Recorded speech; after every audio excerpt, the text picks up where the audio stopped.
Welcome to the gold market analysis for December 31st, 2025. We are breaking down the gold market's closing data for the final trading day of 2025, analyzing key drivers and technical context. Several major factors influenced gold's price action today, ranging from financial regulation to escalating geopolitical events. The CME raised precious metals margins by about 12.5%, causing forced deleveraging and short-term liquidity contraction, which is a near-term bearish pressure. Escalations in the Taiwan Strait and the Iran currency crisis are driving safe haven demand, providing a strong bullish structural support for gold. The Fed's minutes showed some division over the pace of 2026 rate cuts. This lent some support to the US dollar, creating a neutral to mildly bearish impact on gold. Markets are firmly risk-off today due to year-end rebalancing and China's prolonged manufacturing contraction, leading to fragile consolidation amid low liquidity. Let's dive into the price context and the technical landscape to better understand gold's current position and potential moves.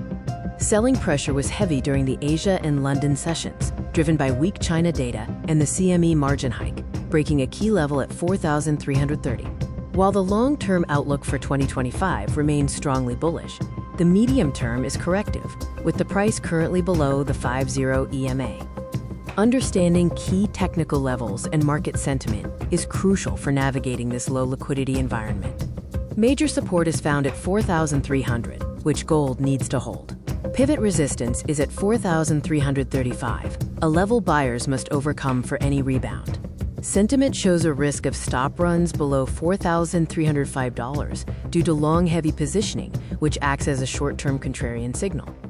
Based on the drivers and technical analysis, let's look at the final trading bias for the close of 2025.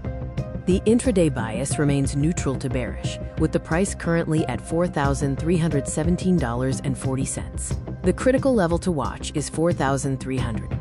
In conclusion, gold is in a tactical year-end deleveraging phase, balancing intense geopolitical risks with the pressure from margin hikes and low liquidity. This is not financial advice.